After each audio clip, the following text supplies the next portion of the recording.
Hay lugares donde la oscuridad se siente diferente, no como ausencia de luz, sino como si algo estuviera escondido dentro de ella. Yo entendí eso la noche en la que me quedé atrapada en una vieja funeraria durante una tormenta. Hasta ese momento nunca había vivido algo paranormal, y honestamente tampoco creía demasiado en esas cosas. Pero lo que pasó esa madrugada no fue una coincidencia, ni imaginación. Fueron horas enteras sintiendo cómo algo recorría el lugar conmigo.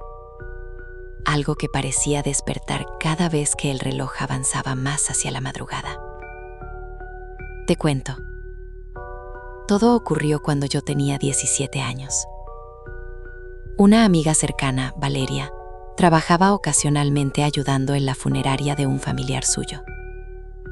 No hacía cosas relacionadas con cuerpos ni nada así. Solo ayudaba en recepción y limpieza cuando faltaba personal. Una tarde me pidió que la acompañara porque no quería quedarse sola hasta tan tarde. Según ella, ese día cerrarían más tarde de lo normal porque esperaban a familiares de una persona fallecida que llegarían desde otra ciudad. Yo acepté porque sinceramente pensé que sería aburrido, pero tranquilo. La funeraria estaba en una zona vieja de la ciudad, en una calle casi siempre vacía por las noches. Desde afuera, el edificio ya daba una sensación incómoda. Era antiguo, con paredes oscuras y ventanas enormes cubiertas por cortinas gruesas. Llegamos alrededor de las 7 de la tarde. Todavía había algo de luz afuera, y el ambiente se sentía relativamente normal. Pero conforme pasaron las horas y empezó a llover, el lugar cambió completamente. A las 10 de la noche, la tormenta ya era bastante fuerte. El sonido de la lluvia golpeando las ventanas hacía que el edificio se sintiera aún más aislado. Para ese momento, ya casi todo el personal se había ido, y solo quedábamos Valeria, un señor encargado de vigilancia y yo. El resto de las salas estaban apagadas. Solo permanecían encendidas algunas luces del pasillo principal y recepción. Fue alrededor de las 11 cuando escuché el primer ruido extraño, un golpe seco en uno de los pasillos. Pensé que quizá algo había caído por la lluvia o el viento, pero el sonido volvió a escucharse minutos después, esta vez más fuerte, como si alguien hubiera golpeado una puerta desde dentro. Valeria me miró inmediatamente, y aunque intentó actuar tranquila, noté que también se puso nerviosa. El vigilante fue a revisar. Pasaron varios minutos. Cuando regresó, dijo que no había nada, pero antes de sentarse otra vez, dijo algo que me dejó incómoda. Nos pidió que no camináramos solas por los pasillos si no era necesario. A las 12 de la noche ocurrió algo mucho peor. La electricidad comenzó a fallar. Las luces parpadeaban constantemente por la tormenta, y cada vez que el edificio quedaba oscuro por unos segundos, se escuchaban cosas, pasos, golpes, crujidos lejanos, como si alguien caminara lentamente en las otras salas. Intenté convencerme de que probablemente eran sonidos normales de un edificio viejo durante una tormenta, hasta que escuché algo que definitivamente no sonaba normal. Una voz, muy baja, provenía del pasillo que llevaba a las salas velatorias. Era apenas un murmullo, pero claramente parecía alguien hablando. Valeria lo escuchó también, porque inmediatamente dejó de moverse. El vigilante volvió a ir a revisar. Esta vez tardó más en regresar. Cuando volvió estaba pálido. Dijo que una de las puertas estaba abierta, aunque él mismo la había cerrado minutos antes. Nadie respondió. El ambiente ya era demasiado tenso. A la 1 de la mañana la lluvia empeoró y la luz finalmente se fue por completo durante varios minutos. Solo quedaron encendidas unas pequeñas luces de emergencia rojizas en los pasillos. Honestamente, el lugar se veía aterrador. Las sombras eran enormes y los pasillos parecían muchísimo más largos. Mientras esperábamos que regresara la electricidad, escuchamos algo clarísimo. Pasos, lentos, arrastrados, caminando por el pasillo principal. No rápidos, no normales, como si alguien avanzara con muchísima dificultad. Los tres nos quedamos completamente quietos escuchando. El sonido seguía acercándose. Paso, arrastre, paso. Y entonces apareció algo al fondo del pasillo. Una silueta, alta, oscura, apenas visible bajo las luces rojas. Sentí como literalmente se me helaba el cuerpo. La figura no caminaba normal, parecía moverse lentamente, casi arrastrándose. Valeria empezó a llorar en silencio. El vigilante tomó una linterna y apuntó hacia el pasillo, y en cuanto la luz iluminó la figura, no había nadie. Pero los pasos continuaron unos segundos más, como si algo siguiera avanzando aún sin verse. A las 2 de la mañana ya nadie quería separarse ni un segundo. Nos quedamos juntos en recepción esperando que amaneciera, pero lo peor todavía faltaba. Aproximadamente a las 3, escuchamos un sonido metálico fuerte proveniente de una de las salas de preparación, una zona donde normalmente no dejaban entrar a nadie. El vigilante dudó mucho antes de ir a revisar. Finalmente nos pidió acompañarlo porque no quería ir solo. Caminamos lentamente por el pasillo oscuro, alumbrándonos con la linterna. El ambiente se sentía pesado, sofocante. Cuando llegamos a la puerta, estaba entreabierta. El vigilante juró inmediatamente que la había dejado cerrada. Empujó lentamente la puerta y alumbró el interior. Todo parecía normal al principio, pero entonces vimos algo. Una camilla metálica estaba movida hacia el centro de la habitación, y sobre el piso había marcas, como si algo pesado hubiera sido arrastrado lentamente desde el fondo del cuarto hasta la puerta. Sentí náuseas inmediatas, y entonces escuchamos algo detrás de nosotros. Una respiración, fuerte, muy cerca. Los tres nos giramos al mismo tiempo apuntando la linterna hacia el pasillo. Vacío. Pero la respiración continuó unos segundos más, antes de desaparecer. Regresamos corriendo a recepción, y no volvimos a movernos de ahí el resto de la noche. A las 4:30 de la madrugada ocurrió lo último, y lo peor. Mientras estábamos completamente en silencio, escuchamos una puerta abrirse lentamente en el pasillo principal. Después, pasos otra vez, lentos, arrastrados, pero esta vez no se acercaban. Parecía que algo caminaba de una sala a otra, como buscando algo. Los sonidos continuaron durante varios minutos. Luego, silencio absoluto. Cuando finalmente amaneció y regresó la electricidad, todo parecía normal otra vez, como si nada hubiera ocurrido. Pero antes de irnos, Valeria me mostró algo que nunca voy a olvidar. En una de las paredes del pasillo principal, había humedad formando marcas oscuras, y entre esas manchas se distinguía claramente algo parecido a una huella de mano, una mano enorme, alargada, como si alguien hubiera apoyado lentamente la palma contra la pared, desde adentro de la oscuridad. Hay edificios donde el silencio se siente demasiado pesado, como si las paredes hubieran visto cosas que nunca deberían haber pasado. Yo descubrí eso la noche en la que terminé encerrada dentro de un internado abandonado, junto con 3 amigos. Lo que empezó como una simple exploración para grabar videos, terminó convirtiéndose en una madrugada completa, donde cada hora se sentía más oscura que la anterior. Y aunque intentamos convencernos de que todo tenía explicación, hubo cosas que simplemente no podían ser normales. Te cuento. Todo ocurrió cuando yo tenía 17 años. Un amigo llamado Iván había encontrado en internet historias sobre un antiguo internado a las afueras de la ciudad que llevaba años abandonado.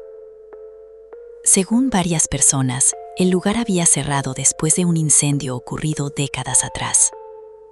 Había rumores extraños alrededor del edificio, cosas sobre alumnos que escuchaban voces por las noches, o sombras caminando en los pasillos vacíos. Honestamente, ninguno de nosotros creía realmente en esas historias.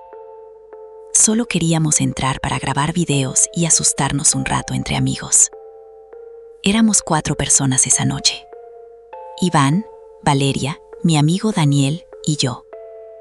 Llegamos cerca de las 8 de la noche, cuando todavía quedaba algo de luz. El internado estaba rodeado de árboles enormes y una reja oxidada medio caída. Desde afuera ya se veía aterrador. ventanas rotas, paredes manchadas de humedad y pasillos completamente oscuros incluso antes de que anocheciera. Entramos por una puerta lateral rota. El aire adentro olía a polvo, humedad y madera vieja. Todo estaba silencioso. Demasiado silencioso. Durante la primera hora todo parecía relativamente normal. Caminábamos grabando con las linternas de los celulares mientras hacíamos bromas para relajarnos. Encontramos salones destruidos, pupitres tirados y habitaciones vacías llenas de grafitis. Pero conforme avanzábamos más dentro del edificio, el ambiente empezó a cambiar. A las 10 de la noche llegamos al segundo piso. Ahí el aire se sentía muchísimo más frío. Incluso Daniel comentó que parecía que el lugar apagaba el sonido. Y tenía razón. Nuestros pasos se escuchaban raros, como si el edificio absorbiera el eco. Fue entonces cuando escuchamos el primer ruido extraño, un golpe fuerte al fondo del pasillo. Todos nos quedamos quietos inmediatamente. El sonido había sido clarísimo, como una puerta cerrándose con fuerza. Iván apuntó la linterna hacia el fondo del corredor. No había nadie, pero algo sí había cambiado. Una puerta que antes estaba entreabierta, ahora estaba completamente cerrada. Intentamos convencernos de que el viento la había movido, aunque honestamente no se sentía una sola corriente de aire ahí dentro. Seguimos avanzando, pero ya nadie hacía bromas. A las 11 de la noche ocurrió algo mucho peor. Mientras grabábamos uno de los dormitorios antiguos, escuchamos pasos en el piso de arriba. Lentamente, arrastrados, como si alguien caminara muy despacio sobre madera vieja. Los 4 levantamos la mirada al mismo tiempo. El tercer piso se suponía que era inaccesible, porque las escaleras estaban destruidas parcialmente. Nadie debería haber podido subir ahí. Los pasos continuaron durante varios segundos. Luego se detuvieron, y después escuchamos algo parecido a una risa, muy baja, lejana. Sentí como el miedo empezaba a volverse real. Valeria dijo inmediatamente que debíamos irnos, y honestamente todos queríamos hacerlo. Pero cuando regresamos hacia la entrada principal, encontramos algo extraño. La puerta por donde habíamos entrado ya no abría, parecía atorada desde afuera. Intentamos moverla entre los 4, pero no se movía ni un poco. El ambiente empezó a ponerse muchísimo más tenso. A medianoche, las linternas comenzaron a fallar. No completamente, pero sí bajaban de intensidad por segundos. Y cada vez que eso pasaba, escuchábamos cosas en los pasillos. Golpes lejanos, susurros, pasos rápidos en habitaciones vacías. En un momento, incluso escuchamos claramente algo corriendo encima de nosotros en el tercer piso. Esta vez no eran pasos lentos, era algo moviéndose rápido, desesperado. Daniel empezó a ponerse realmente nervioso. Decía que alguien más estaba dentro del edificio con nosotros, pero había algo raro en esos sonidos. No parecían normales, sonaban demasiado ligeros, demasiado rápidos. A la 1 de la mañana decidimos intentar encontrar otra salida. Caminamos hacia una parte trasera del internado, donde había antiguos baños y oficinas administrativas. Mientras avanzábamos, sentía que el edificio se volvía más oscuro, aunque nuestras linternas seguían encendidas. Había zonas donde literalmente parecía que la oscuridad absorbía la luz. Fue entonces cuando pasó algo que jamás voy a olvidar. Mientras cruzábamos un pasillo largo, escuchamos una puerta abrirse lentamente detrás de nosotros. Los 4 nos giramos inmediatamente. Una de las puertas del dormitorio estaba completamente abierta, y dentro había alguien parado, o al menos eso parecía. Una figura alta, quieta, oscura. No distinguíamos rostro ni detalles, solo la silueta inmóvil observándonos desde la habitación. Nadie dijo nada. Sentí cómo literalmente dejaba de respirar unos segundos. Iván levantó la linterna temblando y apuntó directamente hacia la figura. Y en cuanto la luz iluminó el interior del cuarto, no había nadie. La habitación estaba vacía, pero justo después escuchamos un golpe fortísimo arriba de nosotros. tan fuerte que el techo vibró ligeramente. Valeria empezó a llorar del miedo. A las 2:30 de la mañana las cosas empeoraron muchísimo. Encontramos finalmente una puerta trasera que daba hacia un patio interno del internado. Pensamos que por fin podríamos salir. Pero cuando la abrimos, el patio estaba completamente cubierto por neblina.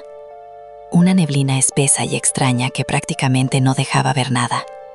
Y entonces escuchamos voces, varias, provenientes del otro lado de la neblina. No entendíamos qué decían, pero sonaban como murmullos de muchas personas hablando al mismo tiempo. Retrocedimos inmediatamente cerrando la puerta otra vez. Fue en ese momento cuando Daniel dijo algo que todavía recuerdo perfectamente. Dijo que sentía que el edificio no quería dejarnos salir. Nadie respondió porque honestamente, todos estábamos empezando a sentir lo mismo. A las 3:30 de la madrugada ocurrió lo peor. Estábamos escondidos dentro de una oficina vieja esperando que amaneciera, cuando escuchamos pasos afuera. Pero esta vez no eran normales. Sonaban como decenas de pasos caminando por el pasillo al mismo tiempo, lentamente, coordinados, como si muchas personas avanzaran juntas. El sonido era horrible. Los pasos se detuvieron justo frente a la puerta donde estábamos escondidos, y entonces comenzaron los golpes. Suaves al principio, toc, toc, toc, luego más fuertes, como si varias manos golpearan lentamente la madera desde afuera. Nadie se movía, nadie respiraba casi, y entonces escuchamos algo entre los golpes, una voz infantil, muy baja, diciendo algo que nunca olvidaré.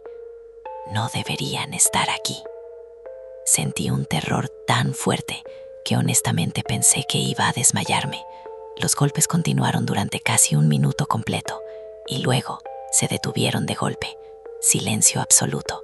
No volvimos a salir de esa oficina hasta que empezó a amanecer cerca de las 5:30. Y cuando finalmente logramos abrir una puerta lateral del edificio para escapar, ocurrió algo que jamás pudimos explicar.